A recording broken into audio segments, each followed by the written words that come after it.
Hvala za predstavitev. Torej, to vam je znano, ne, kot je povedala že moja kolegica Zdenka, iz Kobi4 prehajamo iz namizne aplikacije v spletno. O njenih prednostih upam, da vas je tudi prepričala, zdaj pa še nekaj podrobnosti. Torej, Kobi4 katalogizacija je tehnološki premik k popolni spletni aplikaciji. Podatkovni model sicer še sledi zahtevam trenutno veljavnega katalogizacijskega pravilnika, ki bibliografski zapis obravnava kot skupek informacij, ki opisujejo posamezen knjižnični vir. Določeni elementi metapodatkov so dodatno razširjeni z normativnimi zapisi oziroma normativnimi podatki, ti omogočajo kontroliran vnos in pa semantično razširitev pri iskanju po bibliografskih podatkih. Tako zdaj pa čisto na tehnične stvari, ker verjamem, da vas to najbolj zanima. V Kobi4 katalogizacijo se boste prijavili tako, da boste zagnali enega od spletnih brskalnikov, vanj boste vpisali naslov, ki bo za nas vse enak, torej vsi se prijavljamo iz istega mesta. Zato je potrebno poleg uporabniškega imena in gesla vpisati še akronim vaše knjižnice. Seveda podpiramo vse jezikovne variante držav članic Kobi.SNET-a, ker pa jaz govorim najbolje slovensko, bom program predstavila v slovenskem vmesniku. Torej, ko se boste prijavili, je tole naš vmesnik za katalogizacijo in po prijavi je najvidnejša komponenta iskalnik. Na levi strani je delovno področje, o katerem bom malce več govorila kasneje. Prva stvar, ki jo verjetno opazite, je, da več ne vidite razredov, ne. Vse se dogaja, torej iskanje, urejanje zapisov, vse se dogaja v istem vmesniku, torej vse delamo v istem oknu. Med iskalnikom in urejevalnikom zapisov boste preklapljali z ikonicama, ki jo grafično ponazarjata, levo zgoraj nad delovnim področjem. Okej, zdaj pa nekaj besed o iskalniku. V primerih, ko je zgornje okno iskalnika aktivno, torej to je takrat, ko ste v domači bazi, ne, potem je možno iskati v ukaznem načinu skupaj s skeniranjem. To ni novost, to je bilo že možno v Kobi.3, novost je pa to, da lahko zdaj iščete še kombinirano skupaj z izbirnim iskanjem. Zdaj v lokalni bazi nimam nič zapisov, pogledam, če imam kaj zapisov v Kobibu. Poglejte, tu so se vam zdaj v iskalniku ponudile vse baze, do katerih pač imate dostopne. Zdaj pogledala bom, kak je v Kobibu. V Kobibu imam 2 zapisa. Lahko pa poskusim zapise poiskati še po Kobi.SNET, ne da bi iskalno zahtevo morala napisati še enkrat. Torej, spet sta 2 zapisa, ne, ta 2 ista. Torej, po uspešnem iskanju po Kobibu v tem primeru lahko ta zapis seveda pogledate, jaz jih metod zdaj ne bom pokazala, zato ker nimam časa. Potem lahko zapis izberete in ga z klikom na dodaj na delovno področje odložite na delovno področje. Delovno področje se nahaja v levem delu okna in bo vidno v iskalniku in urejevalniku. Torej, to je delovno področje, sem boste lahko odlagali zapise iz lokalne baze Kobiba, torej iz vseh baz, ki so vam na voljo. Od tu naprej lahko zapise urejate, jih prevzemate v lokalno bazo ali pa jih primerjate z drugimi zapisi. Če se odločite za urejanje zapisa, lahko na delovnem področju kliknete na eno ikonico, torej na to ikonico z svinčnikom in zapis se vam bo odložil v urejevalnik. Evo, to je pa naš urejevalnik. Razdeljen je v 3 podokna, kot sem že omenila, na levem področju je v skrajno levem delu je delovno področje, ki, kot pravim, ga boste videli vedno. Torej, to je to. Osrednji del okna je urejevalnik, kjer zapis dejansko urejate, in v desnem delu okna imate prikazovalnik, kjer bomo zapise gledali v mark formatih.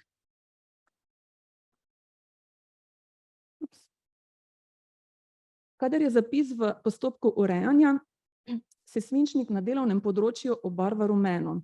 Torej, povsod, kjer imam na delovnem področju rumen svinčnik, vidim, da tiste zapisi so v urejanju. Novost je to, da lahko imate hkrati več zapisov v postopku urejanja. Če vidite, zgoraj imam 2 zapisa iz baze ISOM, ki imata negativni ID, torej -1 in -2, pomeni, da sem jaz 2 zapisa začela kreirati hkrati. Torej 2 lokalna zapisa kreiram naenkrat, ne. Pa še enega iz Kobiba trenutno urejam. Torej povsod, kjer imam rumeni svinčnik, je zapis v postopku urejanja. V tem primeru si lahko predstavljate, da nam delovno področje nekako služi kot nekakšno odložišče začasno shranjenih zapisov. Kadar pa na svinčnik kliknete na kakega od zapisov iz tuje baze, recimo iz kongresne knjižnice, to urejevalnik razume kot prevzemanje zapisa v lokalno bazo. Zapis lahko dopolnjujete od začetka, torej od polja 000 do 993, lahko pa ga urejate po smiselnih sklopih oziroma skupinah, ki smo jih definirali pri nas na ISOM-u. V odvisnosti od maske se vam nad urejevalnikom oziroma prikazovalnikom pojavijo zavihki, katerih imena vam sugerirajo, katera polja se skrivajo pod njimi. Recimo, zdaj ste na zavihku celoten zapis. Če gremo na zavihe glavni opis, imamo od polja 200, 205, 210 in tako naprej, opombe blok 3, ne. Recimo pod zavihkom naslovi, v tem primeru polje 200 in polje 500. Zapis seveda lahko kreirate tudi od začetka, to storite tako, da kliknete na ikonico za plus, odpre se vam pogovorno okno in podobno kot v iskalniku se vam ponudijo vse baze, v katerih imate privilegij za kreiranje novega zapisa. Izbrala bom lokalno bazo, potem lahko izberem še masko, recimo, da se odločim, da bom kreirala članek, zapis za članek. No, predno bom kliknila v redu, samo kot pozornost, spodaj imate predloge, to so torej predloge, ki so jih kreirali knjižničarji oziroma katalogizatorji v vaši knjižnici, ne, in jih vidite vsi. Torej, zdaj pa kliknem v redu in v urejevalnik se mi naložijo prazna podpolja in pa podpolja z privzetimi vrednostmi iz izbrane maske. To je zdaj nov zapis, ne.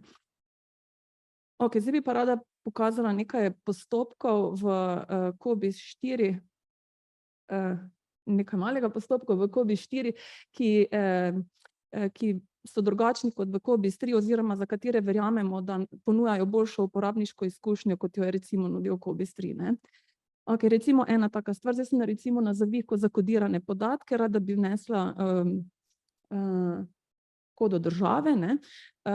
V Cobis 4 več ne ločimo med tako imenovanimi, včasih smo jim rekli kratki in pa dolgi šifranti, torej zdaj se vsi šifranti obnašajo enako, ne, vsi so isti, v šifrante vstopate tako kot v vsako drugo polje, kamor vnašate tekst, ne. In recimo v polje 102, pod polje 102a vstopim in to je že Zdenka omenila, torej avtokomplit imamo, ne, začnete pisati kodo, razrešitev ali pa del ene ali druge in potem se vam kar sproti ponujajo pač tisto, kar vmesnik najde, ne. Zelo hitro najdem Slovenijo, ki sem jo seveda želela vpisati, ne, in jo izberem, pa se mi to pač prenese v podpolje. V nekatera podpolja smo vključili iskalnik. Primer takega podpolja, ki ga v C3 ni bilo, primer takega podpolja je podpolje 641, torej v primeru, ko je članek sestavni del neke monografije, ne. Zdaj lahko kliknete na to lupico, odpre se vam klasični iskalnik, torej vpišete iskalno zahtevo za publikacijo, v kateri je ta članek izšel.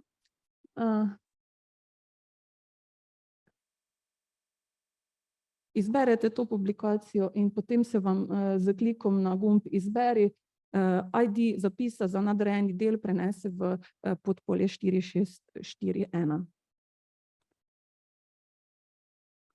V državah, kjer imamo normativno kontrolo osebnih imen in korporacij, smo v podpolja 7xx3 vključili iskalnik, ki po novem išče po obojem.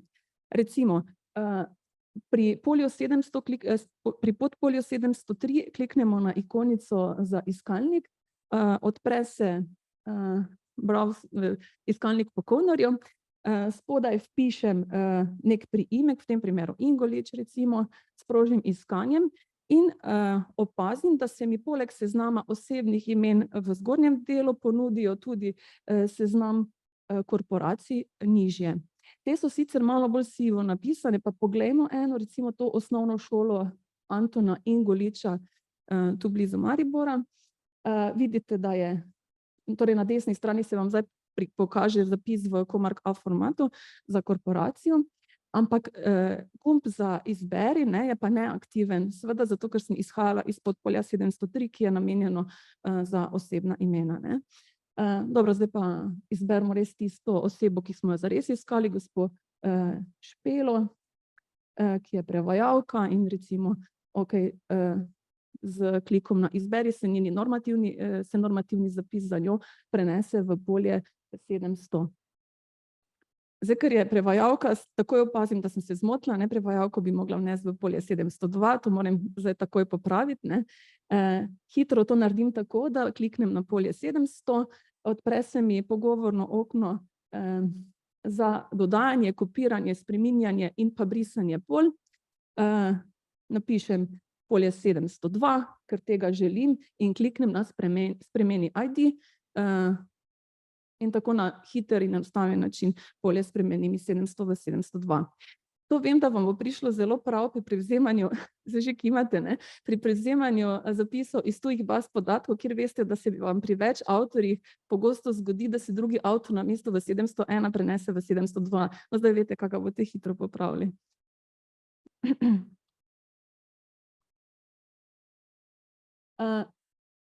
Zapis lahko kadarkoli preverite, če ste naredili kako napako, če še kaj manjka, in to naredite tako, da kliknete na, v tem trenutku imamo tako ikonico, mogoče bo še kakšna sprememba, torej ikonica z očesom. Sprožijo se programske kontrole, ki jih vidite na desni strani, rdeče so take, ki vam ne bodo pustile, da boste zapis shranili, predno boste to popravili, tako vijolično, verjetno se to zdaj ne vidi, z vijolično barvo pa vas program opozarja na morebitne napake, ki so mogoče še v zapisu. Zdaj lahko jaz na kako od teh kontrol tudi kliknem, oziroma na teh obvestilo kliknem in program me bo samodejno postavil na polje, na katero se ta kontrola nanaša. In zdaj lahko napako hitro popravite. Dobro, zdaj bi pa še nekaj besed o prikazovalniku zapisov povedala, ta je pa na desni strani urejevalnika. V njem boste pregledovali zapise iz delovnega področja ali pa iz urejevalnika. V spodnjem delu smo že omenili, so programske kontrole in pa novost je to, da po novem vidite tudi polje 000. To smo se pač odločili, mogoče ga bomo umaknili, ne vemo, pač to polje doslej ni bilo vidno. Zdaj pa, lahko pa je katalogizatorjem v pomoč pri iskanju po bibliografskih podatkih, ki pač doslej recimo niste videli, ampak večino teh podatkov tako vidite v sistemskem polju. Kaj bi še povedala? Zdaj v prikazovalniku, kako vidite zapis?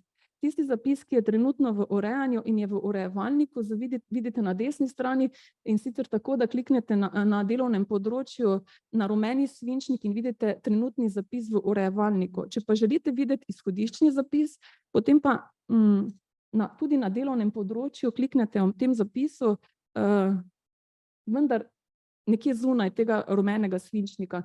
Torej, če sem jaz zdaj kliknila to zunaj tega rumenega svinčnika, vidim izhodiščni zapis, ker je bil pa to nov zapis, seveda še v njem ni nobenih podatkov. Torej, jaz sem zdaj na kratko predstavila COVID-4 katalogizacijo, trenutno program še razvijamo, ni še popolnoma pripravljen za predajo knjižničarjem v uporabo oziroma za produkcijo. Že v letošnjem letu ga bomo dali katalogizatorjem v testiranje. Želimo pa si, da bi ga naslednje leto dali čim prej v uporabo.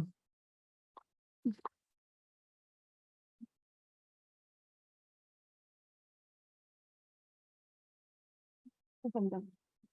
Če so kakšna vprašanja, imamo še na voljo za 2, mogoče celo 3 vprašanja, ampak rečemo 2, toliko obljubimo. Bi kdo kaj vprašal? Evo, imamo prvo vprašanje. Hvala, Petruša Miholič. Seveda, ne, se moramo oglasiti. Nimam vprašanje, pač pa komentar. Zastrahovanje glede Cobiss C4 dopoldne je bilo pretirano, se mi zdi. Mislim, da bo prehod na C4 lažji, kot je bil na C3. Edino eno vprašanje pa imam, več zapisov bomo lahko hkrati, ne? Ja. A obstaja morda pri vas, saj pri meni je, da bom morda kakovost zapisov potem slabša. Tisto multitasking, ne? Verjetno boste potem tudi vsaj nam bo težila s kakovostjo. V C4, ne, če jih imaš več hkrati odprtih, boš kaj pozabil. A je kakšen tisti programska feedback ali pa boksarska roka, rokavica, tole si pozabil, tole, ali kje bojo tisti zapisi med začasne šli? Ja. Kako je? No, saj verjetno bomo še vse, kakorkoli. Hvala Zdenki Nevenki za predstavitev in vsem izumovcem, ki so, verjetno je COVID to prispeval, ne, vam je bilo dolg čas. Tako da, hvala.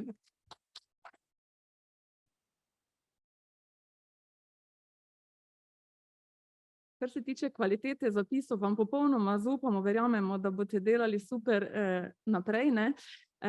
Pač možnost je, ne, vam jo bomo dali, ne. Recimo edina stvar, jaz recimo osebno nisem na to pomislila, da bi, se pravim, ker vam čisto zaupam. Recimo edini pomislek, katerega pač nisem v predstavitvi omenila, je, da bi recimo s tem, ko boste vi nov zapis kreirali, ni problema, ampak če recimo popravljate zapis, ki je na Cobi, ga vi v bistvu zaklenete in lahko zaklenete več zapisov hkrati. To je edini pomislek, na katerega smo pač seveda res pomislili, ampak kar bi lahko včasih pomenilo, da je nekdo pozabil, da ga ima, pa ima pravzaprav zaklenjenega, ne. Zavarovali smo se tako, da vam bomo jih pač v polnoči odklenili, mi samodejno, in tisto, kar ste pač naredili, bo izgubljeno, če ga ne boste prej sami shranili. Torej imamo neko varovalo, ampak to bi naj bilo menda isti dan, ne. Imamo še eno vprašanje, ni vprašanje, komentar, ponovja ali pa SBC-ja odlično, se bo več zapisov hkrati. Super. Zato napravite, da bo to možno izklopiti, da si boš lahko izklopil, da se ne bi motil, a ne. Da bo možnost, da imaš izklopljeno to, da ureješ več zapisov ali da vklopiš. Aha. Evo, že. To so... Z nami izklopiti, bom povedala programerjem, oziroma verjamem, da zelo poslušajo. Mogoče še za eno kratko, evo, imamo tukaj. Kristina Feldvari, Odsjek za informacije znanosti iz Osijeka. Zanima me, rekli ste da radite testiranja i kolegica prije vas je isto rekla da radite testiranja, pa me zanima kako to radite? Da li uzete neki uzorak knjižničara pa na njima radite, date im da novu aplikaciju ili koji je način tog testiranja? Kako radite testiranje? Aha, nekateri se nam ponujajo kar sami, verjamem, da ste vi tudi eni med njimi. Če bo pa premalo interesentov, bomo še pa koga povabili, ne? Drugače pa so se nam že malo sami ponudili. Pač knjižničari se sami ponudijo, ja. Lahko, ja. Lahko se sami ponudite, če bo pa premalo, bomo pa še koga povabili. Samo to še, C3 in C4 bo ta nekaj časa tekla vzporedno, to sem pozabila povedati. Zdaj pa je dovolj. Lahko greš. Hvala lepa.